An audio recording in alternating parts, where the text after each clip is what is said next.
এ আমি কোন ভিক্টরকে দেখছি? এ তো পুরো পাল্টে গেছে। না জানি তার ভালোবাসার জন্য কোন দিন সে আমাকেই না মেরে ফেলে। একে আর বেশি দিন ব্যবহার করা যাবে না, নয়তো হয়তো বা আমারই গলার কাটা হয়ে যেতে পারে। ওদিকে প্রায় অপারেশন শেষ হয়েছে। অপারেশন রুমের লাইটগুলো বন্ধ হয়ে যায়। সবাই সেদিকে তাকায়। সামনে দৌড়ে গিয়ে গেটের সামনে দাঁড়ায়। ভেতর থেকে একজন ডাক্তার মহিলা বেরিয়ে আসে আর বলে ওঠে, মিস্টার শামীম, রোগী এখন মোটামুটি সুস্থ আছে, তবে ওনার সাথে শারীরিক সম্পর্ক করা হয়েছে। আর মাইশা নামের মেয়েটার সাথে একাধিক পুরুষ মেলামেশা করেছে। তাদের অবস্থা সিরিয়াস, ব্লিডিং হওয়ার কারণে শরীর দুর্বল, তাই তাদেরকে অবজারভেশনে রাখা হয়েছে।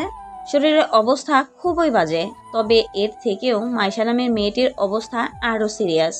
বাকিটা উপরওয়ালার কাছে। ডাক্তার, আমি কি রিপোর্টগুলো পেতে পারি? এসবের সাথে কতজন জড়িত ছিল? আপনি আমার কেবিনে আসেন, আপনাকে দিচ্ছি। প্রায় ফজরের আজান দিতে শুরু করেছে। ডক্টরের কাছ থেকে রিপোর্টগুলো নিয়ে এসে দেখতে থাকে শামীম সহ সকলে। সবকিছু দেখার পর শামীমের মাথায় রাগ চেপে বসে। প্রায় সকাল হতে শুরু করেছে, এখনও জ্ঞান ফিরে আসেনি। হাসপাতালের বাইরে সাংবাদিকগুলো ঘোরাঘুরি করছে। ভেতরে প্রবেশ করে আশিক ও আকাশ। আশিক বলে ওঠে, ভাই, এসব কিছু ওই রিপন নামে ছেলেটা করেছে। ছেলেটার বাবা একজন মাফিয়া, উনিও একজন বিজনেসম্যান। এর পাশাপাশি ছদ্মবেশী গ্যাংস্টার, অন্ধকার জগতের মাফিয়াদের সাথে লেনদেন করে। নাম হচ্ছে ইমরান হোসেন। আর ভাই, আরেকটা খবর জানে অবাক হবেন, এর সাথে যুক্ত আছে বিজয়। এই বিজয় হচ্ছে এজাজুল সাহেবের ডান হাত। এই বিজয় এজাজুল সাহেবকে সমস্ত তথ্য দেয়। বর্তমানে তারা শহরের মাঝখানে আছে। এজাজুলের মিরপুরে যে বাসাটা আছে সেখানেই তারা এই মুহূর্তে উপস্থিত আছে। কোনো কথা হবে না, গাড়িগুলো বের করো। আর তোরা সব জায়গা নিজের মতো পজিশনে থাকবি।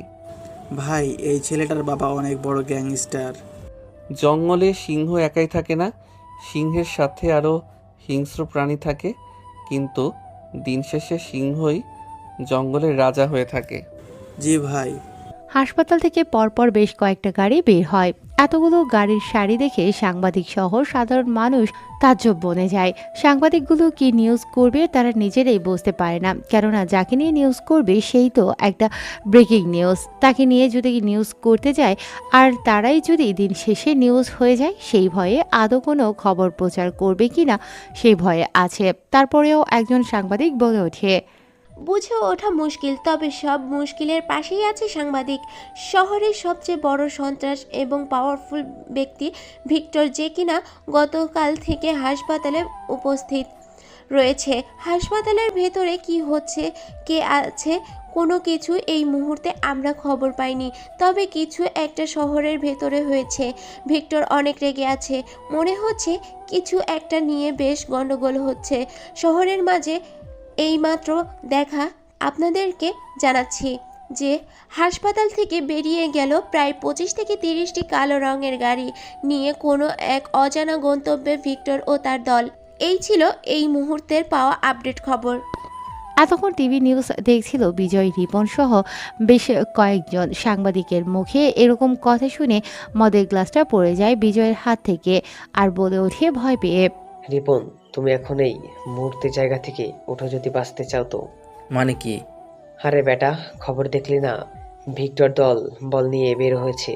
অজানা গন্তব্য উদ্দেশ্য, আর সেই অজানা গন্তব্য হলো আমাদের এই ঠিকানা। আমাদেরকে মারতে আসতেছে। বিনা টিকিটে তোর সাথে আমাকে উপরে যেতে হবে। কিন্তু আপনি তো আমাকে বলেছিলেন যে আপনি আমাকে সাপোর্ট দিবেন।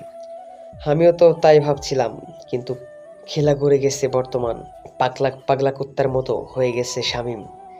যেখানে কামড় দিবে সেখানেই পচে যাবে। কিন্তু ও খবর পেলে কি করে যে আমার এখানে আসি?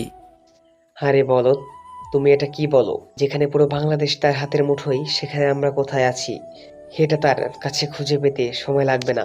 কথা না বলে আমার সাথে চলো। এরপর তারা এক মুহূর্তেও সেখানে দেরি না করে যখনই দরজা খুলে বের হতে যাবে ঠিক তখনই গেট ভাঙার শব্দে চমকে ওঠে।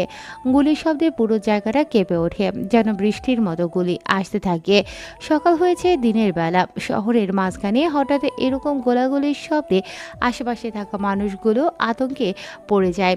চমকে ওঠে ভয়ে। সবাই দরজা জানালাগুলো বন্ধ করে দিয়ে সুরক্ষিত জায়গায় আশ্রয় নিতে থাকে। বিজয় এটা দেখে ভয়ে ফোন করে এন্তাজুল হককে আর বলে ওঠে, এখানে কিছু ছেলে পাঠাতে হবে, না হলে প্রাণে বাঁচা যাবে না। শামীম তার পুরো দলবলকে নিয়ে আমাদের প্রচুর পাশে ঘিরে ফেলেছে। ও মাই গড, তোরা ওখান থেকে দ্রুত পালানোর ব্যবস্থা কর, আমি ছেলে পেলে পাঠাচ্ছি।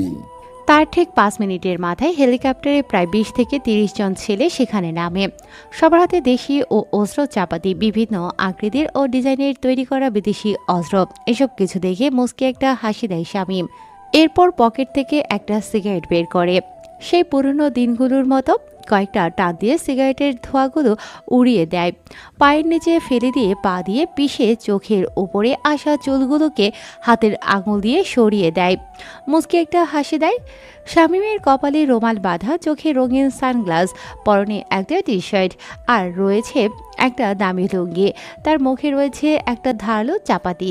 গুটি গুটি পায়ে সামনে এগোতে থাকে আর লুঙ্গিটা 2 হাতের মাঝে নিয়ে হাঁটু বরাবর বিড়গিট্টু মারে। অন্য দিক থেকে বেশ কয়েকজন ছেলে এগিয়ে আসতে থাকে শামীমের দিকে। আমাকে মারবি তবে আয়, খেলা তো এখন জমে গেল। এতক্ষণ মাঠ ফাঁকা ফাঁকা লাগছিল, তোদেরকে দেখে খেলার উৎসাহটা বেড়ে গেল। শামীমের ছেলেপেলেগুলো পুরো বাড়িটা চারদিক দিয়ে ঘিরে নিয়েছে। ছেলেগুলো শামীমের দিকে এগিয়ে আসতে থাকে, শামীমও এগিয়ে যায়। এমন সময় সামনে থাকা ছেলেটার গলা বরাবর ধারালো চাপাতিটা ঢুকিয়ে দেয়। সাথে সাথে ছেলেটা সেখান থেকে থেমে যায়। এরপর ঘাড় বরাবর চাপ দেওয়ার সাথে সাথে গলা থেকে মাথাটা চিরে বেরিয়ে আসে, ছিটকে গিয়ে পড়ে বাকি ছেলেদের পায়ের সামনে। ভয়ে ছেলেগুলো পিছিয়ে যায়। ছেলেটার শরীর থেকে বেশ খানিকটা রক্ত ছিটকে এসে লাগে শামীমের সাদা রঙের টি শার্টের ওপরে। এরপর চাপাতিতার থেকে খানিকটা রক্ত আঙুল দিয়ে মুছে নাকের কাছে এনে যেন অক্সিজেন মতো সুগন্ধের ঘ্রাণ নিতে থাকে। শামীম 1 পা 2 পা করে এগিয়ে যেতে থাকে। অন্য দিক দিয়ে রুমের ভেতর থেকে এই দৃশ্য দেখতে থাকে বিজয় আর রিপন। বিজয় বলে ওঠে, কাউকে জীবনও এভাবে দেখেছো মারতে? দেখো সে কিভাবে মানুষ মারে। রিপনের গলার পানি শুকিয়ে গেছে শামীমের এরকম হিংস্র রূপ দেখে। ভয়ে বলে ওঠে, দাঁড়াও, আমি বাবাকে ফোন দেই, বাবা তার বিশাল বাহিনী পাঠিয়ে দিবে, চিরতরের জন্য শেষ করে দেব আজকে এই ভয়ঙ্কর গ্যাংস্টারকে। তোমার বাবা একজন মাফিয়া, তুমি তো আগে বলনি। দ্রুত তোমার বাবাকে পাঠাতে বলো। এরপর রিপন ফোন বের করে ইমরান সাহেবকে কল করে। ওপাশে ইমরান সাহেব ফোন রিসিভ করে বলে ওঠে, হ্যালো মাই ডিয়ার সান। বাবা, আমি একটা বিপদে পড়েছি। তুমি যদি আমাকে জীবিত দেখতে চাও তাহলে আমার ঠিকানায়, আমার লোকেশন অনুযায়ী এখানে বেশ কিছু ছেলে পেলে পাঠিয়ে দাও যারা খুব হিংস্র। বাবা কি হয়েছে? এখনই পাঠাচ্ছি, আমাকে আসতে হবে নাকি? না, তুমি শুধু লোক পাঠিয়ে দাও। ওকে বাবা। শামীম এক এক করে কচুকাটা করতে থাকে সবাইকে। এমন সময় শামীমের হাতে কেউ একজন ছুরি দিয়ে আঘাত করে। এটা দেখে পেছনে দাঁড়িয়ে থাকা সাগর, আশিক, আকাশ, রেজাউল সবাই দাঁড়িয়ে পড়ে। এক এক করে সবাইকে মারতে থাকে। কারো শরীর থেকে গলা, কারো কারো পা, কারো চোখ, কারো কান কেটে ফেলতে থাকে। এমনকি মারামারির অবস্থা দেখে মনে হয় যেন 2 গ্রুপের মাঝখানে সিনেমার মতো ফাইট চলছে। ঠিক 15 মিনিটের মাথায় আরও 20 থেকে 30 জন ছেলে হেলিকপ্টারে করে সেখানে উপস্থিত হয়, যাদের পায়ে রয়েছে লাল পোশাক, লাল পোশাকে মাস্ক পরা। এদেরকে দেখে শামীম বলে ওঠে, এই সাগর, এরা কোন গ্রহের এলিয়েন? জানি না ভাই, তবে এখানে প্রবেশ করেছে মানে বেঁচে ফিরতে পারবে না। অন্যদিকে বেশ কিছু সাংবাদিক সহ প্রশাসন বাহিনী এসেছে, কিন্তু তারা ভেতরে প্রবেশ করার সাহস পাচ্ছে না, কেননা বাড়ির মেইন গেটের সামনে ভিক্টরের বিশাল সেনাবাহিনী বন্দুক হাতিয়ে দাঁড়িয়ে আছে। এদিক দিয়ে লাল পোশাক পরা মানুষগুলোকে দেখে রনি ও বিজয় বাড়ির ভেতর থেকে বের হয়ে আসে। বাইরে বের হয়ে এসে রিপন বলে ওঠে, এই তোমরা শোনো, ওই মাফিয়াটাকে মেরে কেটে কিমা বানিয়ে ফেলো। রিপন আর বিজয়কে দেখে তো আরও হিংস্র হয়ে ওঠে, যেন রক্তের তীব্র নেশা আরও বেড়ে ওঠে। তাহলে এগুলো তোর পোষা কুত্তা? অনেকদিন পর এতগুলো শিকার একসাথে পেলাম, খেলতে বেশ ভালো লাগছে। এই লাল পোশাক পরিহিত মানুষগুলো শামীমের সাথে চাইনিজ কুম্ফু স্টাইলে ফাইট করতে থাকে। ধাওয়া পাল্টা ধাওয়া হতে থাকে। শামীমের মাথার তার ছিঁড়ে যায়। কোমরে থাকা দুটো পিস্তল বের করে শাট করে গুলি করছে আর সামনে এগিয়ে যাচ্ছে, কারো মাথায়, কারো বুকে, কারো গলায়। মুহূর্তের মধ্যে সবাই মাটিতে লুটিয়ে পড়ে।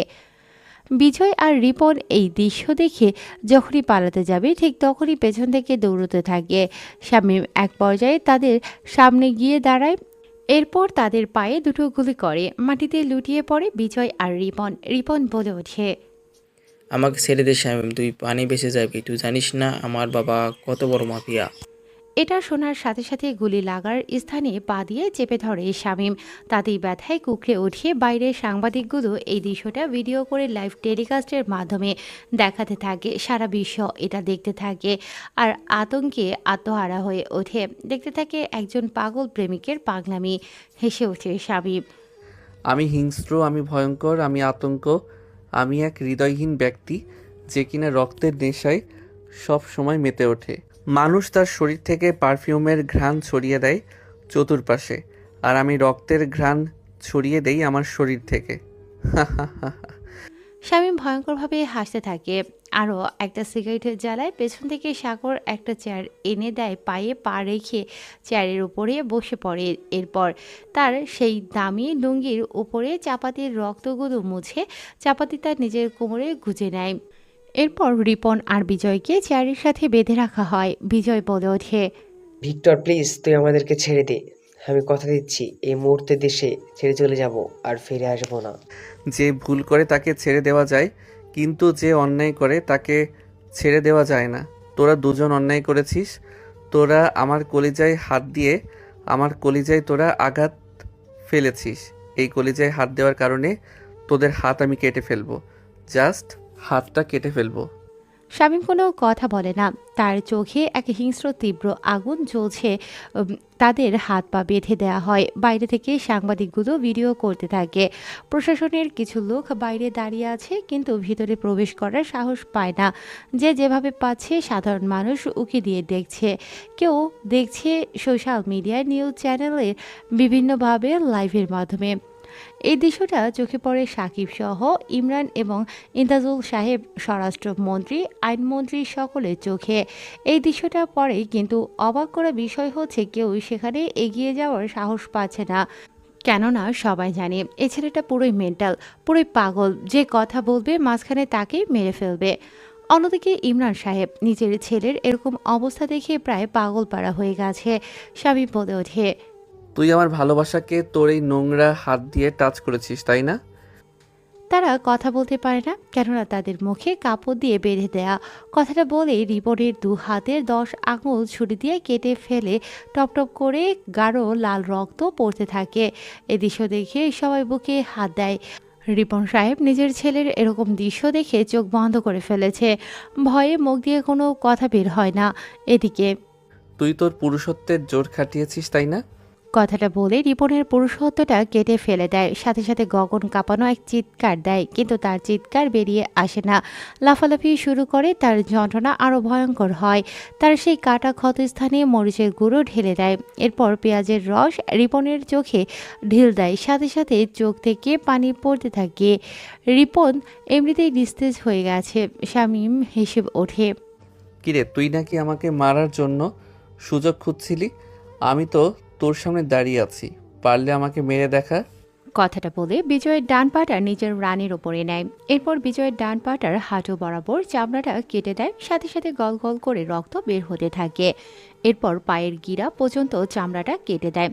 সেখান থেকেও রক্ত বের হতে থাকে। ব্যথায় ছটফট করতে থাকে বিজয়। এরপর নিজের হাত দিয়ে পায়ের হাঁটু থেকে চামড়াটা নিজের দিকে ছিঁড়ে নিয়ে আসতে থাকে।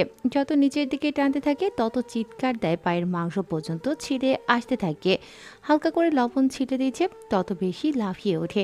রক্তের সাথে লবণটা মিশ্রিত হয়ে পাটার মধ্যে এক আগুন ধরে যায়। কান্না করতে থাকে শামীম, ছটফট করতে থাকে ভয়ঙ্করভাবে, যন্ত্রণা দিতে থাকে। এই দৃশ্যটা সবাই দেখতে থাকে। হৃদয়হীন হিংস্র পাগল প্রেমিকের মৃত্যুর যন্ত্রণা দেখে সবাই ভয়ে কেঁপে ওঠে। কেউ কেউ ভয়ে চোখ বন্ধ করে ফেলে। সাগর, ওর হাতের বাঁধনগুলো খুলে দেই। শামীমের কথা মতো সাগর বিজয়ের বাঁধন খুলে দেয়। বিজয় এক হাত ছাড়া পাওয়ার সাথে সাথে শামীমের কোলে থাকা চাপাটিটা নিয়ে পরপর বেশ কয়েকটা কোপ মারে নিজেই নিজের গলার উপরে। সাথে সাথে গলা এফোর ওফর হয়ে রক্ত বের হতে থাকে। এ দৃশ্য দেখে সবাই যে যার মতো জায়গা থেকে পিছিয়ে যায়। সাংবাদিকগুলোর হাত থেকে ক্যামেরাগুলো একটুর জন্য পড়ে যেতে চায়। সবার চোখে ভয়ের একা আতঙ্ক ফুটে ওঠে। ক্যামেরার সামনে পুরো পৃথিবী দেখছে ভিক্টরের আজকের উন্মাতাল মতো আচরণ। শামীম এটা দেখে চেয়ার থেকে উঠে দাঁড়ায়, রেগে যায় আর চিৎকার করে বলে ওঠে রিপনের উদ্দেশ্যে, দেখ দেখ আমার সাথে শত্রুতা করার ফল। শামীম বিজয়ের গলা থেকে ছুরিটা বের করে চোখের পলকে রিপনের গলার ভেতরে ঢুকিয়ে দেয়। চিৎকার করে বলে ওঠে, তোরা আমার কলিজায় হাত দিয়েছিস।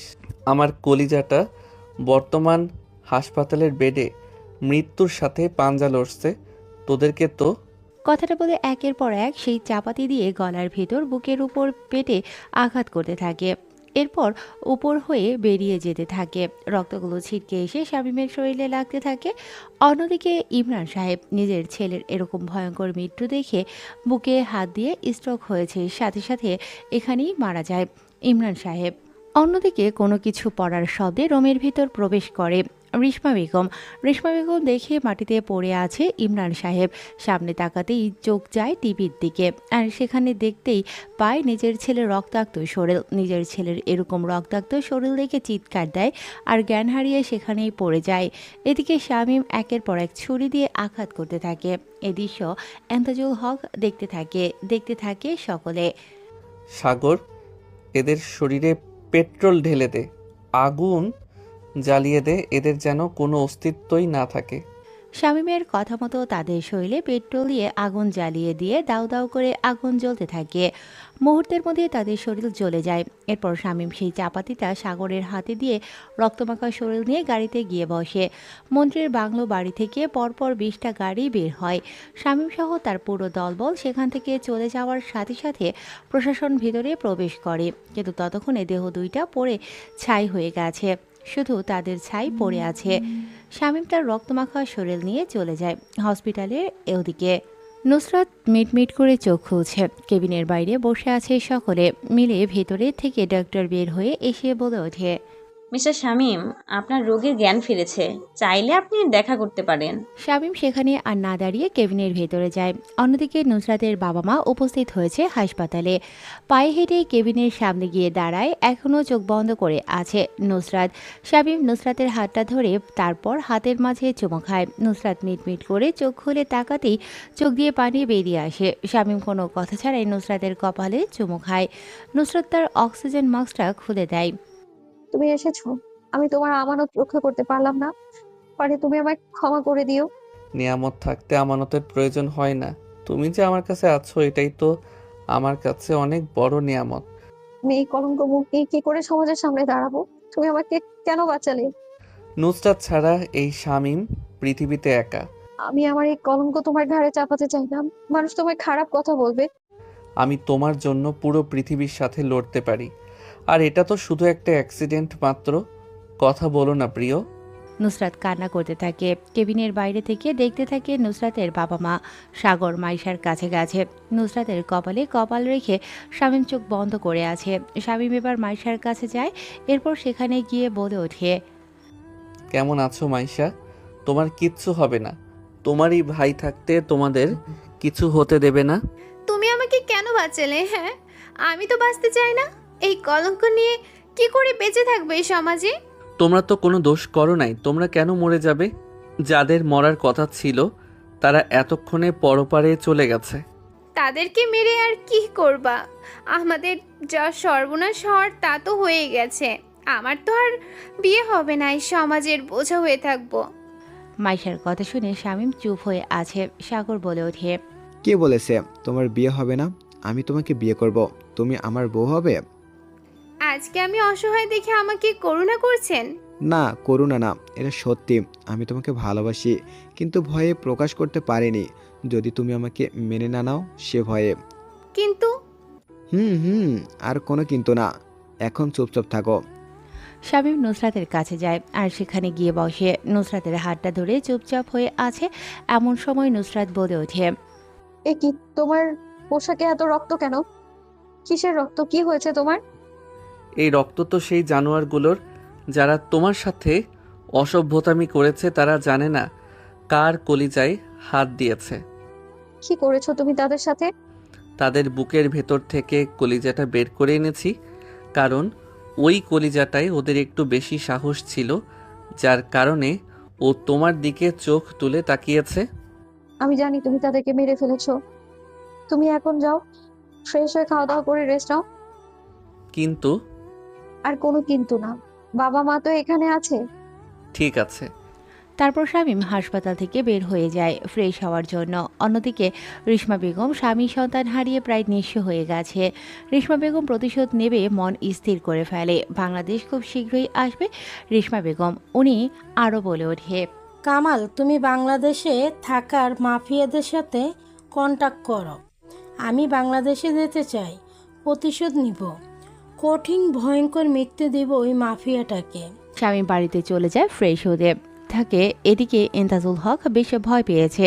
ইন্তাজুল হক নতুন করে পরিকল্পনা সাজাতে থাকে, যে কোনো মূল্যেই হোক না কেন এই মাফিয়াকে সে মেরে ফেলবে। কোনোভাবেই একে বাঁচিয়ে রাখবে না, প্রয়োজনে নিজে মারবে, তারপরেও এই মাফিয়াকে বাঁচিয়ে রাখবে না। এদিকে হাসপাতালের বেডে নুসরাত বলে ওঠে, বাবা, আমি কিভাবে এই মুখ নিয়ে স্বামীর সামনে দাঁড়াবো? ছেলেটা তোকে বড্ড বেশি ভালোবাসে, তুই টেনশন করিস না, তোর কোনো চিন্তা নেই। সেই ছেলেটা তোকে সমস্ত বিপদ থেকে রক্ষা করবে। কিন্তু বাবা। আর কোনো কিন্তু নাই, তুই একটু রেস্ট নে। ওদিকে এয়ারপোর্টের উদ্দেশ্যে রওনা দেয় রেশমা বেগম ও তার পুরো দল। ভিডিওটা রীতিমতো ভাইরাল হয়ে যায়। প্রশাসন কি করবে বুঝতে পারছে না। উচ্চ মহলে এটা নিয়ে বেশ হট্টগোল পাকিয়েছে। বড় বড় উপদেষ্টা সহ আইনমন্ত্রী এবং প্রধানমন্ত্রী কি করবে বুঝতে পারে না। দেশের বাইরে থেকে চাপ আসতে থাকে আন্তর্জাতিক আইন লঙ্ঘনের অপরাধে, কিন্তু দেশের সংবিধান কোনো কিছুই করতে পারে না ভিক্টরের।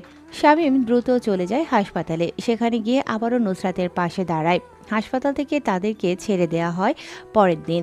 দেখতে দেখতে 7 দিন কেটে যায়। বেশ যত্ন নিয়েছে শামীম নুসরাতের। পাগল হয়ে উঠেছে নুসরাতের জন্য শামীম। এদিকে সাকিব বুঝতে পারছে না কি করবে, কেননা সামনে নির্বাচন, দেশের পরিস্থিতি খারাপ। শামীমকে ছাড়া সে কোনোভাবেই এবার এমপি হতে পারবে না। শামীম আর নুসরাত দাঁড়িয়ে আছে রাতে ছাদের ওপরে, চাঁদের সাথে কথা বলছে দুজনে মিলে। এদিকে, হ্যালো মিস্টার এনাজুল হক, আমি আপনার বাসায় আসছি, আপনার সাথে কিছু কথা আছে।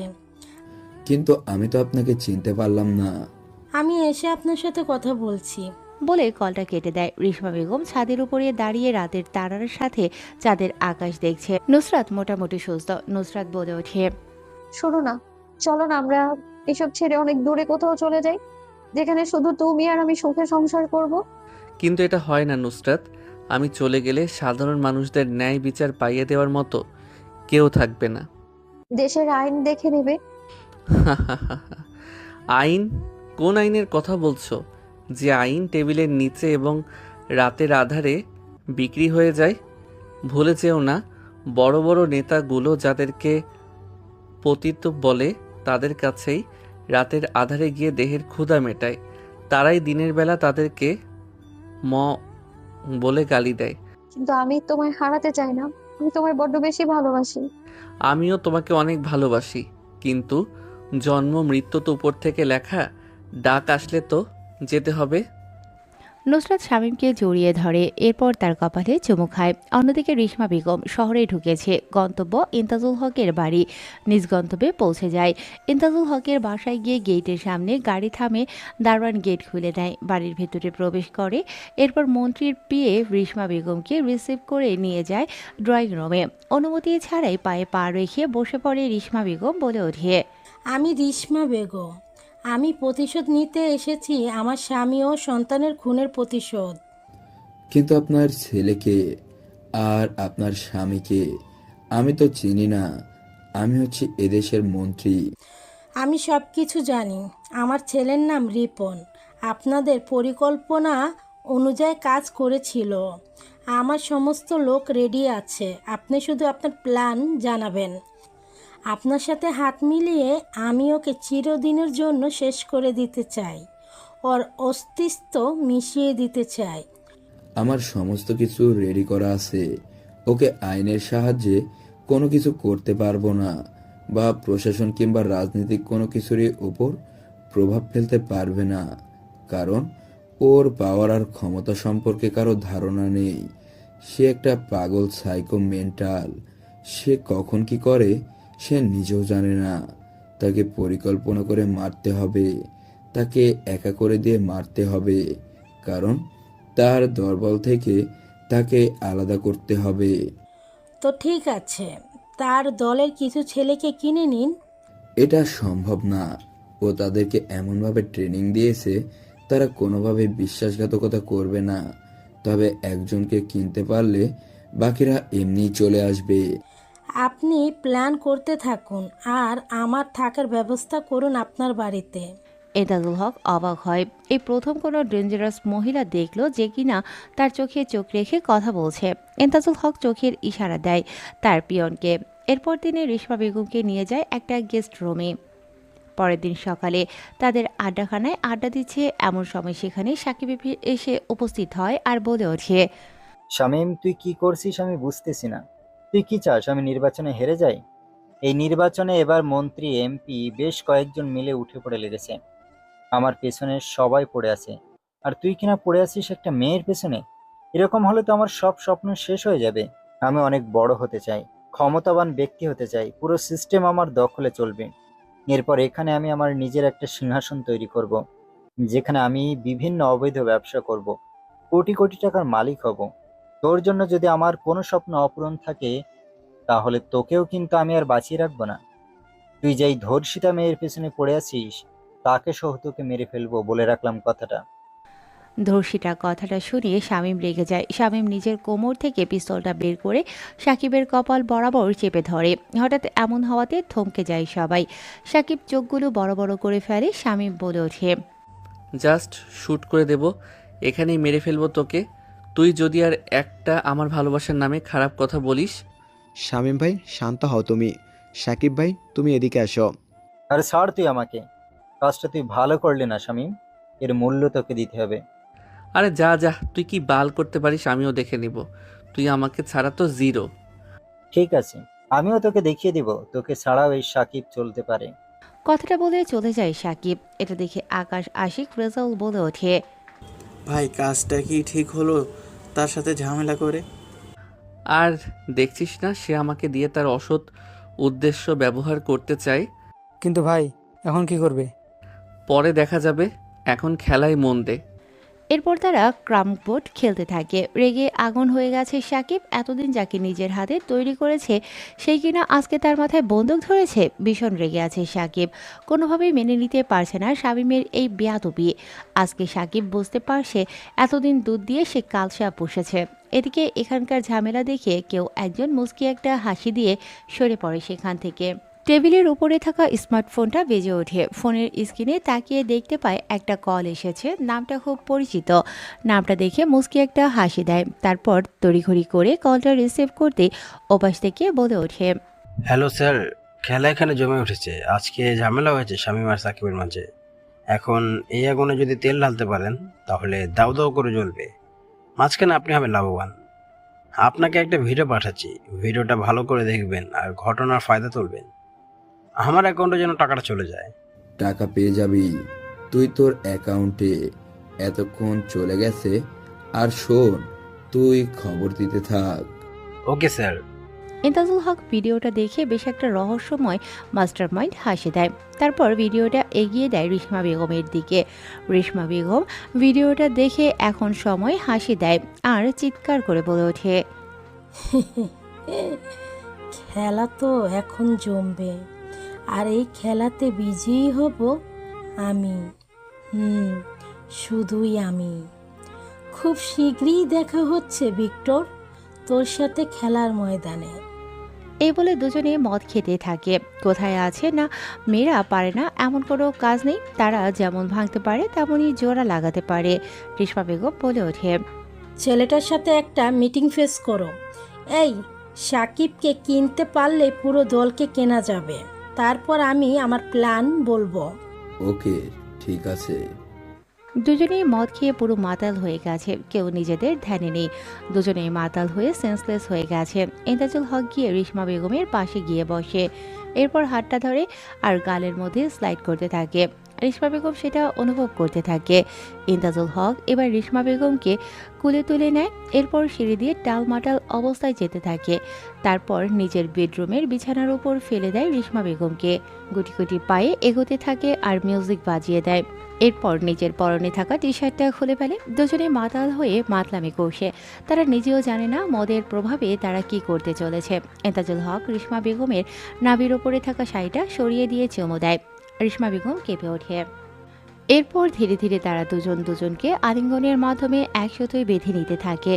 সময়টা পার হতে থাকে তার নিজ গতিতে। শহরের রং বদল হতে চলেছে, পরিবেশটাও অন্য সরিয়ে বইছে প্রবাহমান বাতাস। নিজের অফিসে বসে আছে এমন সময় সেখানে একজন ব্যক্তি প্রবেশ করে। পরে শুট বুট অনুমতি ছাড়াই সামনের চেয়ারে বসে পড়ে। অজানা মানুষটা বলে ওঠে, আমাকে মন্ত্রী স্যার পাঠিয়েছে, আমি ওনার পার্সোনাল অ্যাসিস্ট্যান্ট। আপনার স্বপ্ন আপনি এমপি আপনাকে এমপি বানানোর দায়িত্ব আমাদের স্যারের। বিনিময়ে আপনাকে ছোট্ট একটা কাজ করে দিতে হবে। চাইলেই আপনি পার্টনারশিপে কাজ করতে পারবেন আমাদের স্যারের সাথে।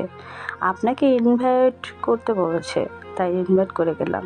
চাইলেই আপনি বিকাল 5টায় স্যারের বাংলো বাড়িতে দেখা করতে পারেন। কথাটা বলে চলে যায়। এক মুহূর্ত সেখানে অপেক্ষা না করে সাকিবকে কোনো কিছু বলার সুযোগ না দিয়ে গাড়িতে করে চলে যায় তার নতুন কোনো গন্তব্যের উদ্দেশ্যে। সময়টা কাটছে তার আপন গতিতে। ব্যস্ত শহরের মানুষগুলো তাদের কর্মসংস্থান নিয়ে এই প্রান্ত থেকে ওই প্রান্তে ছড়ছে। দেখতে দেখতে সময় হতে থাকে। এদিকে ক্লান্ত হয়ে ঘুমের রাজ্যে পাড়ি জমিয়েছে সেই দুজন মাতাল। নগ্ন অবস্থায় খাটে পড়ে আছে দুজনে। সাকিব ভাবতে থাকে, এমন সময় সেখানে নাহিদ এসে বলে ওঠে, ভাই, স্বামী ভাই অনেক বেড়েছে, তাকে এবার থামাতে হবে। আজকে তোমার মাথায় বন্দুক ধরেছে, কালকে তোমাকে গুলি করবে না তার কোনো নিশ্চয়তা নেই। কিন্তু ওকে কি করবি? ওকে ছাড়া আমার সিংহাসন পুরো ফাঁকা। ওকে দল থেকে সরিয়ে দেওয়া মানে আমার অর্ধেক সাম্রাজ্য হারিয়ে ফেলা। সমস্যা নেই ভাই, আপনার এমপি হওয়ার স্বপ্ন পূরণ করবে শহরের মন্ত্রী। আপনাকে নিশ্চয়ই ইনভাইট করেছে। করেছে তো। তো দেখা করে আসেন, দেখেন কি বলে। ঠিক আছে, বিকেল 5টায় তুই রেডি থাকিস, তুই আমার সাথে যাবি। ঠিক আছে ভাই। এরপর নাহিদ সেখান থেকে চলে যায় অন্যদিকে। কেয়া মন্ত্রীর বাড়িতে চলে আসে, তারপর মন্ত্রীকে তার ঘরের দরজার সামনে ডাকতে থাকে। স্যার স্যার আছেন? বাইরে থেকে কারো ডাকাডাকির শব্দ শুনতে পেয়ে ঘুম ভাঙে খাটের উপরে পড়ে থাকা রিশমা ও ইন্তাজুল হকের। মিটমিট করে দুজনেই চোখ খুলে এরপর দুজন দুজনের চোখের দিকে তাকায়। চমকে যায় দুজনে। রিশমা বেগম এটা দেখে গালি দিয়ে বলে ওঠে, ইউ রিল্যাক্স। আপনার সাহস কি করে হয় আমার সাথে এসব করার? আরে আরে, আমি তো নিজেই বুঝতে পারছি না এসব কি করে হলো। অন্যদিকে স্যার আছেন? কেয়া বাইরে থেকে ডাকতে থাকে। কি করবে দুজনেই বুঝতে পারে না। ইন্তাজুল হক বলে ওঠে, তুমি নিচে যাও, আমি আসি। Okay sir. আচ্ছা শোনেন, যা হওয়ার হয়ে গেছে, পরে আমি সিসিটিভি চেক করে আপনাকে দেখাবো। এখন রেডি হয়ে নিচে আসেন। লুচ্চা কোথাকার, সব লুট করে এখন বলছে পরে দেখা যাবে। যত সব। ইন্তাজুল হক আর কথা না বলে কাপড় পরে সেখান থেকে নিচে চলে আসে।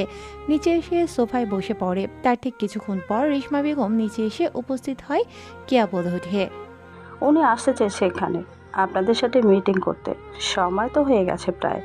হ্যাঁ আসবে। তারা কথা বলার মাঝখানে কারো কণ্ঠস্বর শুনতে পেয়ে পেছনে তাকায়। পেছনে তাকিয়ে দেখতে পায় শামীম ও নাহিদ দাঁড়িয়ে আছে। তাদেরকে দেখে একটা হাসি দেয়। ইন্তাজুল হক বার বলে ওঠে, welcome welcome mister Sakib. Sakib কোনো কথা না বলে তাদের সামনে গিয়ে দাঁড়ায়। এরপর সোফায় বসে পড়ে। রিশমা বেগম বলে ওঠে, আপনি তাহলে মিস্টার সাকিব, যার কথায় ভয়ঙ্কর মাফিয়াটা উঠে আর বসে?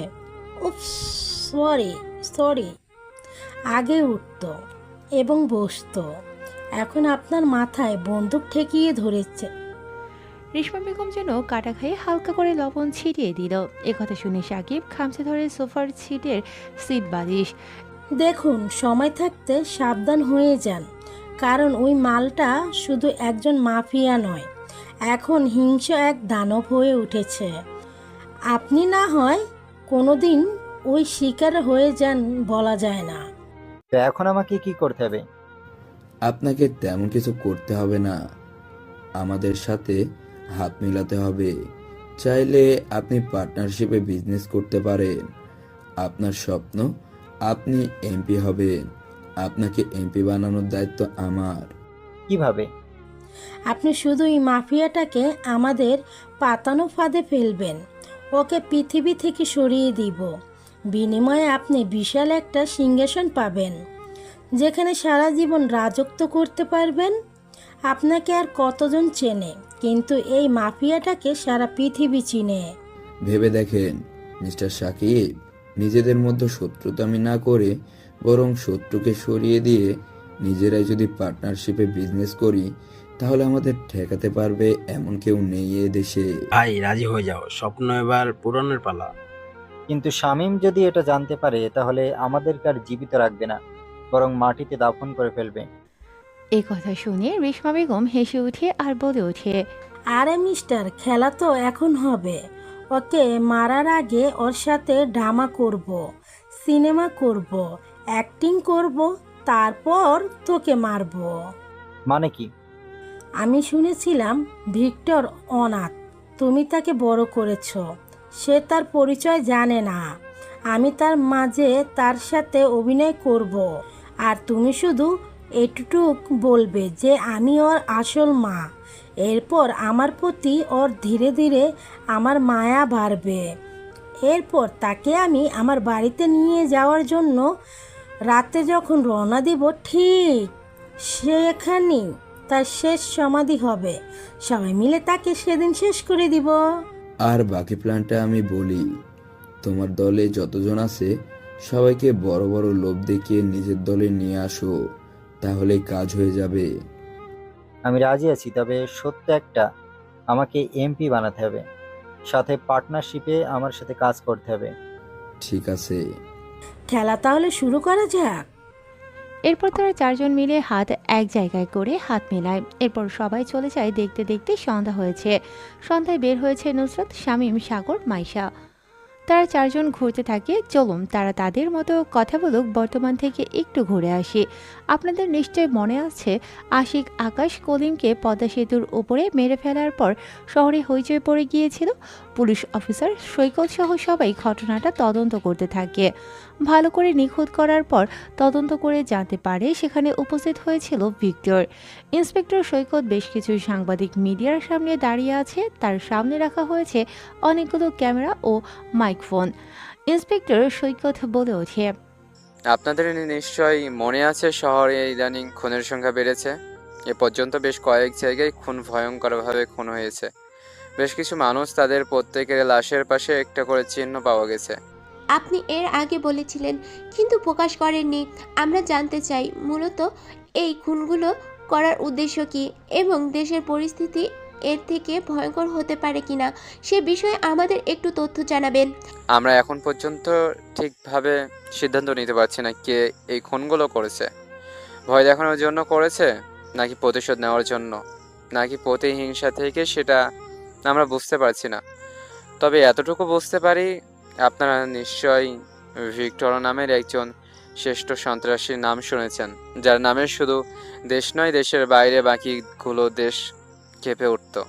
যে রকম মার্ডার করার পর তার শরীরের একটা চিহ্ন এঁকে দিয়ে গোল্ডেন ডায়মন্ডের সেই চিহ্নটা বর্তমানে লাশগুলোতে পাওয়া যাচ্ছে।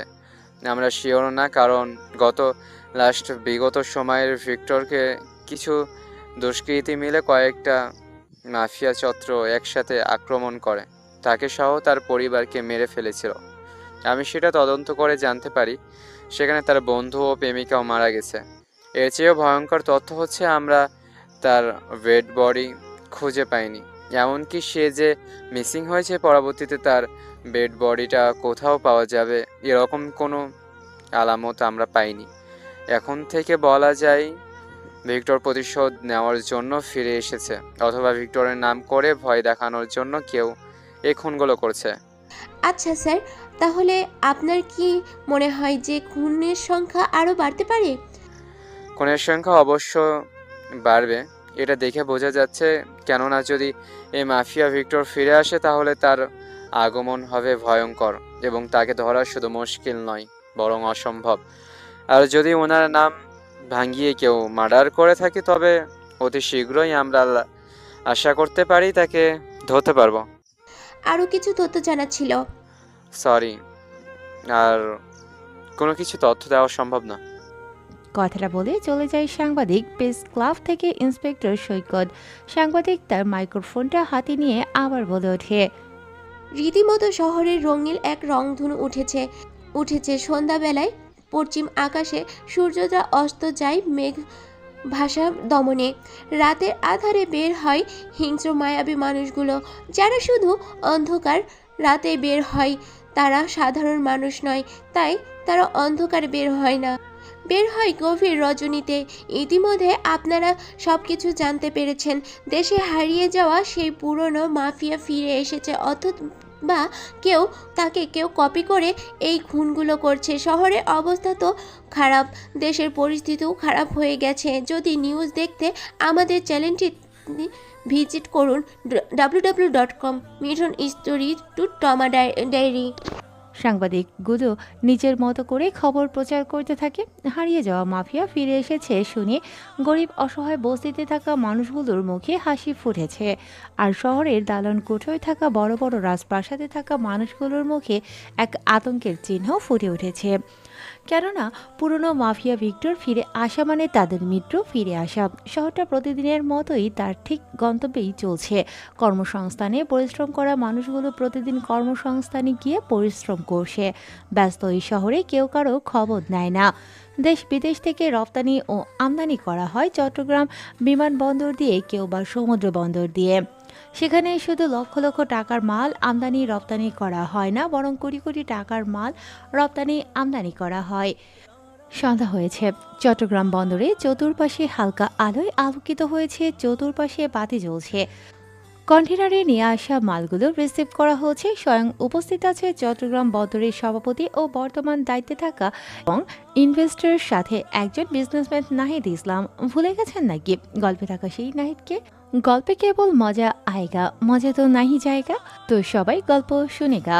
নাহিদ ইসলাম এমন সময় বলে ওঠে, কন্টেইনারের ভেতরে থাকা মালগুলোকে সুন্দর করে ট্রাকে লোড দিবে, যেন কোনো কিছু বুঝতে না পারে কেউ। এতদিন যেহেতু কেউ জানতে পারেনি, আমরা এই কন্টেইনারের ভেতরে করে সোনা, ড্রাগস, হিরোইন, বিভিন্ন জিনিস দেশ ও দেশের বাইরে পাচার করি, তাহলে নতুন করে কেউ জানতে পারবে না। শোন, দেওয়ালের যেমন কান থাকে, প্রাকৃতিক পরিবেশেরও কান থাকে, তাই কথা সবখানে বলার আগে ভেবে বলবি। ভাই, ঠিক আছে ভাই, কাজ হয়ে যাবে, কোনো চিন্তা নেই। সময় মতো ঢাকা মেন শহরে মাল পৌঁছে যাবে। এরপর আমি নিজের হাতে বিভিন্ন ভার্সিটি এবং হোটেলগুলোতে এই মাল পৌঁছে দেব। গুড জব বাঘের বাচ্চা, এজন্য তোর নাম দিয়েছি আমি সাইকো। শোন শোন, শহরের অনেক বড় ঝামেলা হচ্ছে। আমাদের দলের বেশ কয়েকজনকে মেরে ফেলেছে, সুমনকেও মেরে ফেলেছে, তাই সাবধানে থাকবি। ওকে ভাই। তারপর নাহিদ সেখান থেকে গাড়িতে করে চলে আসতে যাবে, এমন সময় চট্টগ্রাম বন্দরে থাকা সমস্ত লাইট অফ হয়ে যায়। হঠাৎ এই অসময়ে এমন হওয়ার কারণে বেশ খানিকটা বিচলিত হয়ে যায়। সাধারণত এরকম হয় না, হঠাৎ এরকম হওয়াতে বেশ চিন্তায় পড়ে যায় সকলে। কেননা ঠিক সন্ধ্যার পরপর অবৈধভাবে মাল পাচার করে নাহিদ ও তার পুরো দলবল। তার ঠিক 30 সেকেন্ডের ভেতর আবার বাতিগুলো জ্বলে ওঠে। 2 সেকেন্ড যেতে না যেতে আবার অফ হয়, আবার জ্বলে ওঠে, আবার অফ হয়, আবার জ্বলে ওঠে। এটা দেখে নাহিদ বলে ওঠে, সাইকো কিং, হচ্ছে কি এটা? বস, আমি নিজেও জানি না আসলে এখানে হচ্ছেটা কি। তাদের ঠিক কথা বলার মাঝেই হঠাৎ করে সেখানে সাদা ধোঁয়ায় ছেয়ে যেতেই শুরু করে। হঠাৎ সাদা ধোঁয়া কোথা থেকে এলো সবাই ঘাবড়ে যায়, সামনে তাকাতেই থাকে। কয়েক সেকেন্ডের ভিতর পুরো জায়গাটা সাদা ধোঁয়ায় ছেয়ে যায়। কেউ কোনো কিছু দেখতে পায় না। ঠিক তার 20 সেকেন্ডের মধ্যেই সমস্ত ধোঁয়া নিমিষেই উধাও হতে শুরু করে। সবাই খেয়াল করে আবছা আবছা চোখে সামনে তাকিয়ে দেখতে পায় কেউ একজন বাইকের উপর চড়ে মনের সুখে সিগারেট টানছে তাদের সামনে বসে। ধোঁয়া থাকায় স্পষ্ট বোঝা যায় না। মাথায় কালো হুডি পরা, হুডির উপরে গোল্ডেন ডায়মন্ডের একটা চিহ্ন। পোশাকটাও কালো পোশাকে নিজেকে ঢেকে দেয়া, পোশাকেও স্পষ্ট গোল্ডেন ডায়মন্ডের চিহ্ন, যেখানে স্পষ্ট একটা সিংহের ছবি আঁকা আছে। আবছা আবছা ধোঁয়ার মাঝে এ দৃশ্য দেখে নাহিদ কয়েক পা পিছিয়ে যায়, হালকা কণ্ঠে বলে ওঠে, ভি- ভিক্টর? নাহিদের কথা মতো সবাই সামনে তাকায়। সবাই তাকিয়ে আছে, এমন সময় সাইকো বলে ওঠে, এ ছোকরা, কে রে তুই? তোর সাহস হয় কি করে এখানে আসার? বাইকের উপর চেপে বসে থাকা আগন্তুকটা হঠাৎ করে হেসে ওঠে। সিগারেটটা এখনো মুখে আছে। এবার মুখ থেকে সিগারেটটা ফেলে দেয়। তারপর আকাশের দিকে তাকিয়ে একটা বিশ্রী ভয়ঙ্কর হাসি দেয়, আর তার কণ্ঠ থেকে ভেসে আসে, বনের রাজা সিংহ যেখানে যায় সেটাই তার সিংহাসন হয়ে যায়। তেমনি আমি কোথাও যেতে আমার পারমিশন লাগে না, বরং যেখানেই পা রাখি সেটাই আমার হয়ে যায়। তাই নাকি? তাহলে মরার জন্য তৈরি হ। তোকে মেরে এখানে ফেলে দেব। তোর দেহটা আর কেউ খুঁজে পাবে না। শুনে ভালো লাগলো। আমি ফাঁকা মাঠে গোল দিতে ভালোবাসি না, তাই তোদের সাথে খেলতে চলে এলাম তোদেরই মাঠে। এই শালা, তোর শরীরে ভিক্টরের চিহ্ন কেন? কে তুই? সত্যি করে বল, তোর পরিচয় কি? এই, তোরা ওকে ধরে ওর মুখ থেকে মাস্কটা খুলে ফেল। ওকে ভাই। নাহিদের কথা মতো বেশ কয়েকজন একসাথে হাতে অস্ত্র নিয়ে এগিয়ে যায় আগন্তুকটাকে মারবে বলে। আগন্তুকটা ঠিক তখনও বাইকের ওপর বসিয়ে মনে সুখে সিগারেট টানছে। ছেলেগুলো দেশীয় অস্ত্র হাতে নিয়ে দৌড়ে আসে আগন্তুকটাকে মারবে বলে। আগন্তুকটাকে যখনই মারতে যাবে ঠিক তখনই রকেটের গতিতে গরম বুলেটের শব্দে জায়গাটা অস্থির হয়ে ওঠে। ছেলেগুলো গুলি খেয়ে ছিটকে গিয়ে পড়ে নাহিদের পায়ের সামনে। নাহিদ ভয়ে বেশ কিছুটা দূরে পিছিয়ে যায়। প্রত্যেকের মাথায় গুলি করা হয়েছে। এই, কে তুই? ওদেরকে মারলি কেন?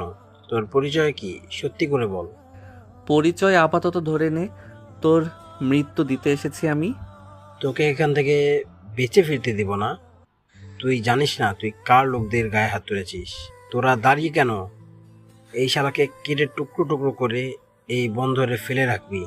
শামীম ভাই, ওরফে ভিক্টর, তুমি বেঁচে আছো? কি করবো বল, প্রতিশোধ নিতে ফিরে আসতে হলো। নাহিদ নামের ছেলেটা মাটিতে হামাগুড়ি খেয়ে দৌড়াতে থাকে। আগন্তুকটা এটা দেখে একটা হাসি দেয়। তারপর তার হাতে থাকা ধারালো রামদাটা ছুঁড়ে মারে নাহিদের পায়ের দিকে। নাহিদের পায়ে লাগার সাথে সাথে শরীর থেকে পাটা আলাদা হয়ে সেখানে পড়ে থাকে, লাফালাফি করতে থাকে। আর নাহিদ বেশ খানিকটা দূরে গিয়ে ছিটকে পড়ে। বাঁচার জন্য আকুতি মিনতি করতে থাকে, প্রাণপণে পালানোর চেষ্টা করে। নাহিদ কিন্তু পেরে ওঠে না। আগন্তুকটা মুস্কি একটা হাসি দেয়, একটা পিলারের সাথে নাহিদকে বেঁধে ফেলে। এরপর মুস্কি হেসে বলে ওঠে, কিরে, সেদিন তুই নুসরাতের বুকের উপর থেকে ওড়নাটা সরিয়েছিলি না কোনো হাতটা দিয়ে যেন? না না ভাই, ভাই আমাকে মেরো না, আমার ভুল হয়েছে। আমাকে ছেড়ে দাও। হঠাৎ করে আগন্তুকটা নাহিদের হাতের আঙুলগুলো কেটে ফেলতে থাকে। আগন্তুকটা রক্ত দেখে হেসে ওঠে, যেন রক্ত তাকে তার দিকে বারবার টেনে নিয়ে যাচ্ছে, মাতাল করে দিয়েছে। আগন্তুকটাকে রক্ত দেখে যেন রক্ত খেতে হায়না হয়ে গেছে। নাহিদ ব্যথায় কুকড়ে উঠে বাঁচার জন্য ছটফট করতে থাকে, কিন্তু নিরুপায়। নাহিদের প্যান্টের বেল্ট খুলে প্যান্টের ভেতরে একটা ধারালো ছুরি ঢুকিয়ে দিয়ে নাহিদের পুরুষত্ব কেটে ফেলে। গলগল করে ক্ষত স্থান থেকে রক্ত বের হতে থাকে। ব্যথায় নাহিদ লাফালাফি শুরু করে, ভয়ে চিৎকার করতে থাকে। কিরে, এখানে ব্যথা লাগে? কথাটা বলে হাসতে থাকে আগন্তুকটা। এরপর চোখের ইশারা দেওয়ার সাথে সাথে বেশ কয়েকজন মিলে নাহিদকে ধরে ফেলে। তারপর একটা খালি কন্টেনারের ভেতর তাকে ঢুকিয়ে দেয়। এরপর সেখানে ডিজেল ও পেট্রোল ঢেলে দেয়, আর ইশারায় বলে ওঠে আগন্তুকটা, তোকে সবচেয়ে সহজ মৃত্যু দিলাম। অনেক দিন হলো কারো চিৎকার শুনি না, আজকে তোর চিৎকার শুনবো। নিস্তেজ হয়ে গেছে নাহিদ। এরপর কন্টেনারের গেট লাগিয়ে দেয়া হয়। তারপর কন্টেনারের ফাঁকা অংশ দিয়ে কাঠি সেলাই দিয়ে আগুন জ্বালিয়ে দেওয়ার সাথে সাথে সেখানে দাউ দাউ করে আগুন জ্বলতে থাকে। বাইরে থেকে বোঝা যাচ্ছে যেন কোনো কল কারখানা কিংবা ভাটায় আগুন জ্বালিয়েছে। তা ঠিক 10 সেকেন্ডের ভেতরে থেকে আর্তনাদ আর কান্নার আওয়াজ ভেসে আসতে থাকে, যেন কন্টেনার ভেঙে কন্টেনারের ভেতর থেকে কেউ একজন বের হয়ে আসবে, কন্টেনারে ভীষণভাবে আঘাত করতে থাকে আর চিৎকার করতে থাকে, বাঁচাও বাঁচাও বলে। বাঁচাও, বাঁচাও, মেরে না, আমি পড়ে যাচ্ছি। আমাকে এমন মৃত্যু দিও না, আমাকে গুলি করে মেরে ফেলো। আমি মরতে চাই, তবে এমন ভাবে না। ছেলেটার আর্তনাদ আর চিৎকার যেন আগের থেকে আরও হিংস্র করে তোলে আগন্তুকটাকে। ছেলেটার আর্তনাদ বেড়ে যেতে থাকে। কন্টেনারের ভেতরের শব্দ আরও দ্বিগুণ হতে থাকে। কন্টেনারের ভেতরে শব্দ হতে থাকে যেন কোনো কিছু জিনিস ভেতরে ব্লাস্ট হচ্ছে। লোহারে খাঁচার শুধু চিৎকার আসে, কিন্তু তার আর্তনাদ দেখা যায় না, শুধু আর্তনাদ শোনা যায়। আগন্তুকটা কন্টেনারের উপর ছোট্ট একটা চিঠি রেখে পকেট থেকে ফোনটা বের করে কোনো এক অজানা নম্বরে মেসেজ করে আর সেখান থেকে চলে যায়। এদিকে টেবিলের উপর বসে বিভিন্ন কেসের ফাইল ঘাঁটতে থাকে সৈকত আলী। এমন সময় টেবিলের উপরে থাকা ফোনটা টুনটুন শব্দে বেজে ওঠে। ফোনের স্ক্রিনে তাকিয়ে দেখতে পায় অজানা নাম্বার থেকে কিছু লেখা এসেছে। হঠাৎ এরকম দৃশ্য চোখে পড়াতে তার আগ্রহ আরও বেড়ে যায়। ফোনটা হাতে নিয়ে লেখাগুলো বেশ মনোযোগ দিয়ে পড়তে থাকে। চিঠিতে লেখা ছিল, হ্যালো মিস্টার সৈকত, চট্টগ্রাম বন্দরে কন্টেইনারের ভেতরে সভাপতি নাহিদের লাশ পড়ে আছে। পারলে তার শরীরের পুড়ে যাওয়া ছাইগুলোকে দাফন করে দিয়েন। এতটুকু লেখা দেখে কপাল বেয়ে ঘাম ঝরতে শুরু করে। এমন সময় সেখানে জানিয়ে উপস্থিত হয় হাবিলদার সাহেব আর বলে ওঠে, স্যার, আপনার কি হয়েছে? শরীর খারাপ নাকি? উপরে ফ্যান চলছে, এরপরও আপনি ঘেমে যাচ্ছেন। তাড়াতাড়ি ফোর্স রেডি করো, এখনই বের হতে হবে চট্টগ্রাম বন্দরের উদ্দেশ্যে। কেন স্যার, কি হয়েছে? আরও কেউ মরেছে নাকি? মরলে তো ভালো কথা, কিন্তু তাকে জীবন্ত জ্বালিয়ে দিয়েছে। কথাটা শুনে হাবিলদার বেশ খানিকটা ঘাবড়ে যায়। চায়ের কাপটা টেবিলের উপর রেখে দ্রুত গাড়ি বের করে। এরপর বেশ কয়েকটা পুলিশ সদস্যের একটা ফোর্স বের হয়ে যায় চট্টগ্রাম বন্দরের উদ্দেশ্যে। সেখানকার লোকাল থানাকে ইনফর্ম করে দেয় রাত গভীর হয়েছে, আগন্তুকটা তার নিজ গন্তব্যে পাড়ি জমিয়েছে। পুলিশ তদন্ত করতে চলে যায় ঘটনাস্থলে। ততক্ষণে চলুন আমরা আবারও অতীত থেকে ঘুরে আসি। নিশ্চয়ই আপনাদের মনে আছে সন্ধ্যায় সাগর, মাইশা, নুসরাত শামীম মেরে ঘুরতে বের হয়েছিল।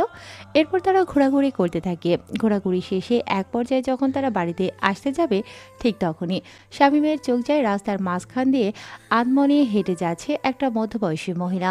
অন্যদিক থেকে দ্রুত বেগে আসে একটি ট্রাক। মহিলাটার সেদিকে খেয়াল নেই। শামীম দৌড়তে থাকে মহিলাটিকে বাঁচানোর জন্য। শামীম দৌড়ে গিয়ে মহিলাটার হাত টেনে রাস্তার সাইডে নিয়ে আসে। ট্রাকটা তাদের খুব কাছ দিয়ে দ্রুত বেগে চলে যায়। মহিলাটা ভয়ে বলে ওঠে, কে কে? এ কি, আপনি এভাবে রাস্তায় অন্যমনস্ক হয়ে হাঁটছেন কেন? এখনই তো একটা দুর্ঘটনা ঘটে যেত। তারা বাকি তিনজন এসে উপস্থিত হয়। মহিলাটা বলে ওঠে, আর বলো না বাবা, আমি বড় ক্লান্ত, বেঁচে থাকার ইচ্ছাটাই মরে গেছে। কেন, কি হয়েছে আপনার? আপনি আত্মহত্যা করতে চান কেন? আমি আত্মহত্যা করতে চাই না, তবে আমি বেঁচে থেকেও মরে গেছি। আমি আমার সন্তানকে হারিয়ে ফেলেছি, তাকে খুঁজে পাচ্ছি না। সেই ছোটবেলায় হারিয়ে ফেলেছি, এখনও তাকে খুঁজে পাইনি। তার ফিরে আসার পথে আমি এখনও চেয়ে আছি। আন্টি, তাই বলে আপনি রাস্তায় এভাবে অন্যমনস্ক হয়ে থাকবেন? আপনার পরিবারে কেউ আসেনি? আমার স্বামী অনেক আগেই মারা গেছে। যখন আমার সন্তান হারিয়ে গেছে, তখন আমার বেঁচে থাকার ইচ্ছাটা মরে গেছে, কিন্তু তার ফিরে আসার অপেক্ষায় এখনো বেঁচে আছি। আন্টি যে হারিয়ে যায় তাকে খুঁজে পাওয়া যায়, যে নিজেকে লুকিয়ে রাখে তাকে খুঁজে পাওয়া যায় না। হ্যাঁ আন্টি, শামীম ঠিক বলেছে। আপনার ছেলে তো আর নিজেকে নিজে লুকিয়ে রাখেনি। সে হারিয়ে গেছে, একদিন ঠিক আপনার কাছে ফিরে আসবে।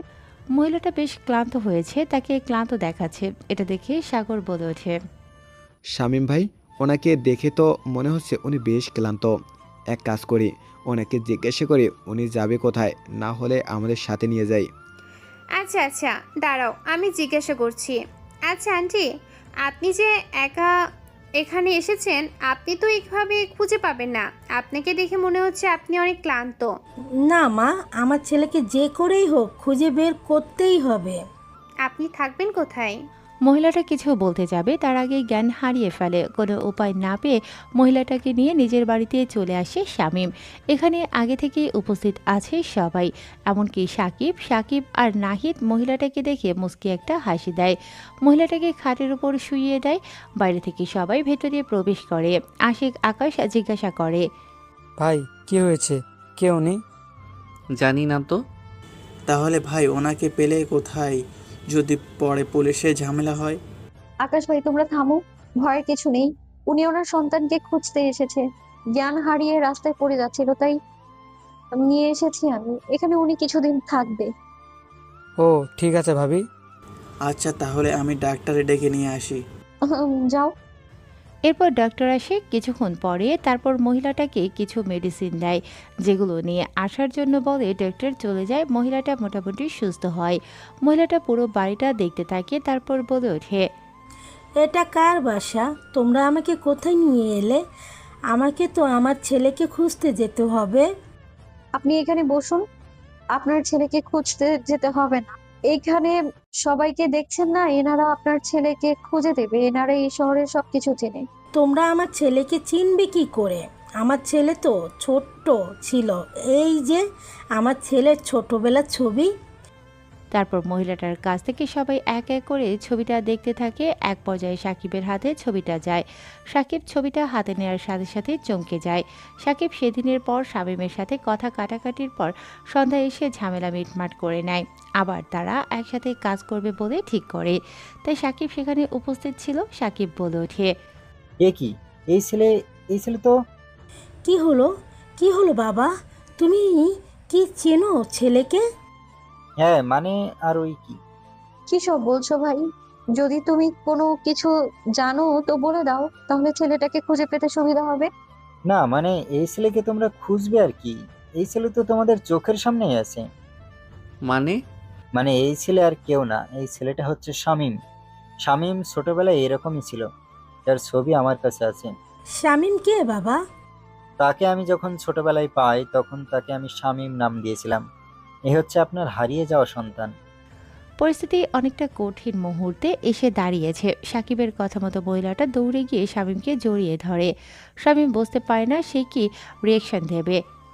বাবা, তুই তুই আমার সন্তান, তুই আমাকে ক্ষমা করে দিস বাবা, আমি তোকে হারিয়ে ফেলেছিলাম। আচ্ছা আন্টি, আপনি বসুন, শান্ত হন। না না না না, আমি আমার সন্তানকে পেয়েছি, আমি আর তাকে হারাতে দিব না। এই দৃশ্য দেখছে আর একে অপরের দিকে তাকাচ্ছে। সাকিব আর নাহিদ তারা চোখের ভাষায় কথা বলছে। তারা মনে মনে বলছে খেলা তো জমে গেছে। অনেক কষ্টে রেশমা বেগমকে সবাই, রেশমা বেগম যেন ছেলে ছাড়া কিছুই বোঝে না। শামীমও মেনে নেয় এটাই তার মা। রাতে ডাইনিং টেবিলে সবাই খেতে বসেছে। সবাই যে যার মতো খাচ্ছে, কেউ চেয়ারে, কেউ সোফায়, কেউ ডাইনিং টেবিলে বসে খাচ্ছে। এ বাড়িতে প্রায় 50 জনেরও বেশি মানুষ। সবাই রাতে একসাথে খাওয়া দাওয়া করে। রেশমা বেগম বলে ওঠে, বাবা আমি তোকে খাইয়ে দেই। আন্টি, শুধু ছেলেকে খাইয়ে দিলে হবে নাকি ছেলের বউকেও খাইয়ে দিতে হবে? তুমি আমার ছেলের বউ? হয়নি, তবে হব। আমার ছেলের পছন্দ আছে, মানতে হবে। তোমার পছন্দ হয়েছে মা? হ্যাঁ বাবা, তোদের খুব ভালো মানাবে। আমি একবার তোকে খুঁজে পেয়েছি, মানে এখানেই তোর খুব শীঘ্রই বিয়ে দিব। একথা শুনে সবাই হেসে ওঠে। আর সাগর বলে ওঠে, হ্যাঁ আন্টি, অনেক দিন হলো ভালো খাওয়া দাওয়া হয় নাই আর আনন্দ করা হয়নি, তাহলে খুব ভালো হয়। তাই বুঝি? তোমারও বিয়ে দিব আমার ছেলের বিয়ের পর। একথা শুনে সবাই হেসে ওঠে। তারপর খাওয়া দাওয়া শেষ করে শামীম নুসরাতকে ওর বাড়িতে পৌঁছে দেয়। এদিকে প্ল্যান আরও গভীরভাবে সাজাতে থাকে। শামীম নিজেই জানে না তার কাছের মানুষগুলোই তার শত্রু। সময়ের সাথে সাথে প্রিয়জনগুলো কখন শত্রু হয়ে ওঠে বলা মুশকিল। প্রিয়জনগুলো যখন স্বার্থের জন্য প্রয়োজন হয়ে যায় তখন সম্পর্ক বদলে যায়। দাবা খেলার আগে যেমন দাবার ভোট সাজানো হয়, ঠিক তেমনই মাফিয়াকে সরিয়ে দেওয়ার জন্য প্ল্যান করছে গভীর ষড়যন্ত্রের মাধ্যমে। দেখতে দেখতে আনন্দ উল্লাসের মধ্য দিয়ে তাদের সময়টা 3 দিন কেটে যায়। এই 3 দিনে কোনো কিছুই হয়নি, শুধু আনন্দ উল্লাসে মেতে রয়েছে সবাই মিলে। শামীম যে বাড়িতে থাকে সেই বাড়িটা বেশ সুন্দর করে সাজানো হয়েছে, কেননা আজকে তাদের বিয়ের কথা হবে। মেয়ের বাড়ি থেকে বেশ কয়েকজন এসেছে নুসরাতের বাবা মা। ড্রয়িং রুমে বসে আছে সকলে। রেশমা বেগম বলে ওঠে, বিআই সাহেব, এবার তাহলে তোদের বিয়ের কথাবার্তা শুরু করি। কি আর বলবো, ওরা তো আগে থেকেই সবকিছু ঠিক করে রেখেছে, এখন শুধু বিয়ের দিন ঠিক করলেই হয়। আজকে 23 তারিখ, 26 তারিখ শুক্রবার, তাদের তাহলে বিয়ে ঠিক করি। ঠিক আছে তাহলে। এরপর তাদের বিয়ের দিন ঠিক হয়ে যায়। বিয়ের উৎসব সব পড়ে যায় পুরো এলাকায়। বড় বড় এমপি, মন্ত্রী, ম্যাজিস্ট্রেটদের দাওয়াত দেওয়া হয়েছে। ভিক্টরের বিয়ে হলে কথা। অনেকগুলো গরু জবাই করা হয়েছে। বিভিন্ন এলাকায় এতিমখানা, বৃদ্ধাশ্রম, হাসপাতালে খাবার বিতরণ করা হচ্ছে। বিয়ের এক আমিষ পড়েছে সারা বাংলাদেশে। ক্যামেরার মাধ্যমে বিয়ে দেখছে সাধারণ মানুষ, মাফিয়ার বিয়ে দেখছে সবাই। অনেক সাংবাদিক বন্ধুরা এসেছে, সবাই খবর প্রকাশ করতে থাকে। বড় বড় এমপি, মন্ত্রীগুলো এসেছে, যে যার মতো সারা বাংলাদেশে খাওয়া দাওয়া করতে থাকে। কয়েকশো কোটি টাকা তার বিয়েতে খরচ করেছে। বিয়ের কার্যকর শুরু হয়েছে। কাজী সাহেব বলে ওঠে, আপনি কি আমজাদ হোসেনের মেয়ে নুসরাত চৌধুরীকে 10,30,003 টাকা দিনমহরে বিয়ে করতে রাজি? যদি রাজি হয়ে থাকেন তাহলে কবুল বলুন। কবুল। আলহামদুলিল্লাহ। মা, আপনি কি মুস্তফা চৌধুরীর একমাত্র ছেলে শামীম চৌধুরীকে বিয়ে করতে রাজি আছেন? রাজি থাকলে কবুল বলুন। কবুল। নুসরাত 3 বার একসাথে কবুল বলাতে সবাই হেসে ওঠে। এরপর তাদের বিয়ের কাজ সম্পন্ন করা হয়। সবাই যে যার মতো আমন্ত্রণ হয়ে এসেছিল। খাওয়া দাওয়া করে সবাই যে যার মতো নিজ গন্তব্যে চলে যায়। দেখতে দেখতে রাত 11টা বেজে যায়। বাসর ঘরটা বেশ সুন্দর করে সাজিয়েছে। অপরূপ সৌন্দর্যে সাজিয়েছে বধূবেশে। লাল ঘোমটা দিয়ে বাসর ঘরে বসে রয়েছে নুসরাত। এমন সময় সবাই শামীমকে ঠেলতে ঠেলতে বাসর ঘরের ভেতর ঢুকিয়ে দেয় আর বাইরে থেকে দরজা লাগিয়ে দিয়ে বলে ওঠে, ভাই, বাসর ঘরে সবাই বিড়াল মারে, কিন্তু আপনি প্রথম ইঁদুর মারবেন। কার? আপনি তো নিজেই বিড়াল। বিড়াল হয়ে বিড়ালকে কি মারা যায়? বরং আপনি বিড়াল হয়ে ইঁদুর মারবেন। সবাই হেসে ওঠে। এই কথা শুনে শামীম গুটি গুটি পায়ে এগিয়ে যায়। খাটের উপর থেকে নুসরাত এসে সালাম করে। আমি যে আপনাকে সালাম করলাম, আমার সালামি দিন। তাই বুঝি? হুম। কিন্তু আমি তো জানি আমি হলাম আমার বউয়ের বড় সালামি। কি তাই তো? হুম। আমি কোনোদিনই ভাবতে পারিনি আমার মতো একটা মাফিয়া প্রেমে পড়বে, এরপর বিয়ে করবে। কেন, মাফিয়ারা বুঝি মানুষ না? তাদের বুঝি মন নেই? আমি তোমাকে বড্ড ভালোবেসে ফেলেছি। তোমাকে হারাতে পারবো না। যে কোনো মূল্যে তোমাকে আমি আমার করে রাখবো। আমিও তোমাকে অনেক ভালোবাসি, আর আমি আমার ভালোবাসা তোমাকে উজাড় করে দিয়ে আগলে রাখবো আমার আঁচলে। শামীম নুসরাতের কপালে চুমু খায়। এরপর নুসরাত দুধের গ্লাস এগিয়ে দিয়ে বলে ওঠে, নাও, এই দুধটা খেয়ে নাও। এরপর শামীম নুসরাতের হাত থেকে দুধের গ্লাস নিয়ে দুধ খায়। বাকি অংশটুকু নুসরাতের হাতে দেয়। নুসরাত বাকি অংশটুকু খায়। এরপর শামীম নুসরাতকে কোলে নিয়ে খাটে ফেলে দেয়। এরপর নিজেই খাটে ওঠে। নুসরাতের শরীরে থাকা গয়নাগুলো খুলে পাশে রাখতে থাকে। এক এক করে সমস্ত গয়না খুলে পাশে রাখে। তারপর নিজের ঠোঁট ডুবিয়ে দেয় নুসরাতের ঠোঁটে। পাগলের মতো কিস করতে থাকে। ধীরে ধীরে নুসরাত এর পরনে থাকা লাল বেনারসি নাভির ওপর থেকে সরিয়ে দেয়। তারপর হালকা স্পর্শে সেখানে কিস করে। ধীরে ধীরে নুসরাতের শরীরে স্লাইড করতে থাকে। নুসরাতও পরম সুখে শামীমের স্পর্শ সাদরে গ্রহণ করে। দুজন দুজনকে আশ্রে পিছড়ে জড়িয়ে ধরে। ধীরে ধীরে গভীর সম্পর্কে জড়িয়ে নেয়। শরীরে থাকা বেনারসিগুলো খুলে ছড়ে মারে ফ্লোরে। দুজন দুজনকে আলিঙ্গনের মাধ্যমে এক পরম সাগরে প্রশান্তিতে হারিয়ে যেতে থাকে। নিজেদের মতো করে সময় কাটাতে থাকে তারা। থাকুক না তারা তাদের মতো করে। আমরা যখন বিয়ে করব তখন না হয় আমরাও ইতিহাস করব। এখন ছেড়ে দেই তাদেরকে তাদের মতো করে। এদিকে বাইরে সবাই আড্ডা দিচ্ছে। 3 জন মিলে এক জায়গায় বসে আছে, বাকি সবাই অন্য জায়গায় আড্ডা দিচ্ছে। এমন সময় সাকিব বলে ওঠে, খেলা তো জমে গেছে যে মাফিয়ার ভয়ে। সবাই কাঁপতো মাফিয়া কি না এখন মায়ার টানে আটকা পড়ে গেছে। তার সাথে এতটাই মাইন্ড গেম খেলবো যে সে বুঝতেই পারবে না তাকে কোন দিক দিয়ে আঘাত করা হচ্ছে। তবে আমাদের চোখ কান খোলা রাখতে হবে, আর বেশি দিন সময় নেওয়া যাবে না। বরং অল্প সময়ের মধ্যে সব খেলা শেষ করে দিতে হবে। শুধু দেখতে থাকো এই রিশমা চৌধুরীর কারিশমা। তারপর খাওয়া দাওয়া করে যে যার মতো রাতে ঘুমোতে যায়। দেখতে দেখতে রাত শেষ হয়ে পরের দিন সকালে মিটমিট করে চোখ খুলছে নুসরাত। নুসরাত দেখতে পায় বুকের মাঝে মাথা দিয়ে পরম সুখে ঘুমিয়ে আছে শামীম। নুসরাত শামীমের কপালে চুমু দেয়। এতে শামীমের ঘুম ভেঙে যায়। শামীম নুসরাতের দিকে একটা হাসি দেয়। এরপর গলার নিচে আলতো করে কিস করে। এটা দেখে নুসরাত বলে ওঠে, না প্লিজ, এরকম করো না। সারা রাত তো ঘুমোতে দাওনি, এখন আবার শুরু করো না। জানেমান কি বলতো, তোমাকে পেয়েছি। এখনো তো কিছুই করিনি, তার আগে হারিয়ে গেলে। তুমি কি শুরু করেছো? তুমি কি করনি সেটা কাল রাতে আমি টের পেয়েছি, দুষ্টু কোথাকার। তাই বুঝি? হুম। এখন ছাড়ো, ফ্রেশ হতে হবে তো, নিচে যাবো তো। দাও না একটু আদর করি। না বাবু, অনেক আদর হয়েছে, এখন বিছানা থেকে ওঠো। শামীম এবার কোনো কথা না বলে নুসরাতকে কোলে নিয়ে বাথরুমে চলে যায়। তারপর বাথরুমের শাওয়ার ছেড়ে দেয়, দুজনেই ভিজতে থাকে। দুজনের শরীরের কিছুই নেই, একে অপরকে ধরে লজ্জায় চাপতে ধরে। কোনো রকমে দুজনে গোসল করে নুসরাত কাপড় পেঁচিয়ে বাইরে চলে আসে। এরপর শামীম বের হয়ে দুজনেই রেডি হয়ে নিচে চলে আসে। নিচে এসে সবার সাথে আড্ডা দিতে থাকে। তারপর তারা সারা দিনের জন্য ঘুরতে যায়। সময়টা কাটছে তার আপন গতিতে। সন্ধ্যাবেলায় সবাই মিলে নুসরাতের বাড়িতে ঘুরতে যায়। এখানে থাকবে কয়েকদিন। দেখতে দেখতে দুটো দিন কেটে যায়। এর মধ্যে শামীম ছাড়া সবাই মিলে বিভিন্ন অপারেশনে গিয়েছে। আজকে শামীম তার নিজের বাড়িতে যাবে, তাই রিশমা বেগম বলে ওঠে, বাবা এখানে তো অনেক দিন হলো, তুই আছিস, তোর নিজের বাড়ি যাবি না? যাবো মা, যাবো। আর সবার সাথে দেখা করে আসবো। তাহলে চল আজকেই যাই, এখান থেকে তো আধা ঘন্টার পথ। ঠিক আছে।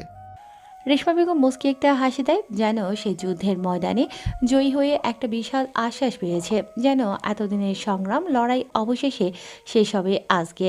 রেশমা বেগম বলে ওঠে, শোনো না বাবা, আমি আর নুসরাত তাহলে আগে চলে যাই, তোরা না হয় সন্ধ্যার দিকে আসিস। আমরা বিকেলে বেরিয়ে যাব, বৌমাকে তো দেখাতে হবে আমাদের পুরো বাড়িটা। কিন্তু না মা, কোনো কিন্তু না, আমি আপনার সাথে বিকেলে যাব। ঠিক আছে মা, তুমি তাহলে যাও, তুমি তৈরি হয়ে নাও, বিকেলে আমরা বের হব। তারপর আর কেউ কোনো কথা বলে না। যে যার মতো রেডি হয়ে নেয়, যে যার কাজে যাওয়ার উদ্দেশ্যে বেরিয়ে পড়ে। দেখতে দেখতে বিকেল হতে থাকে। রিশমা বেগম বাসার বাইরে একটা জরুরি কাজে বের হয়েছে। রেস্টুরেন্টের ভেতরে তিনজন মানুষ বসে আছে। এমন সময় একজন মহিলা প্রবেশ করে। এই মধ্যবয়সী মহিলাটাকে দেখে বাকি তিনজন ওয়েলকাম জানায় আর বলে ওঠে, অবশেষে আমাদের পাতানো জালে শিকার পা দিতে চলেছে। শুধু তাই নয়, বরং জীবন দিতে চলেছে, কারণ আজকে রাতটাই যে মাফিয়ার খেলা শেষ। কিন্তু তোকে আমাদের পাতানো ফাঁদে ফেলবো কি করে? দেখো, আমরা যাই করি না কেন খুব সতর্কতার সাথে সাবধানে করতে হবে। শামীম ভাই শুধু হিংস্র নয়, সে এক ভয়ঙ্কর মানুষ। তাকে আমি দেখেছি, সে যদি রক্ত দেখে তাহলে রক্তের নেশায় মরিয়া হয়ে ওঠে। তাকে কোনো চান্স দেওয়া যাবে না। শুধু সময়ের অপেক্ষা। শোনো তাহলে, আজকে নুসরাতকে বিকেলে আমি নিয়ে যাব। তখন এনাজুল সাহেব নুসরাতকে কিডন্যাপ করে নিয়ে যাবে। এরপর এনাজুল সাহেব সন্ধ্যায় শামীমকে ফোন করে জায়গা মতো আসতে বলবে, আর আমরা সেই জায়গায় আমাদের ফাঁদ তৈরি করে রাখবো। যেমন ওখানে আগে থেকেই ওর উপর জাল ফেলার জন্য কিছু ছেলে রেডি থাকবে। এরপর তার মাথায় আঘাত করব ছুরি দিয়ে, আঘাত করব, আর ছুরির আঘাত করব আমি। তাকে আচমকা আঘাত করব যাতে সে চমকে যায়। কোনো কিছু বুঝে ওঠার আগেই তার উপর হঠাৎ আক্রমণ করব। ওর দলের সমস্ত ছেলেবেলেকে কিনে নেওয়া হয়েছে। আশিক, আকাশ, সবাইকে কিনে নেওয়া হয়েছে, শুধু সাগরকে নেওয়া হয়নি।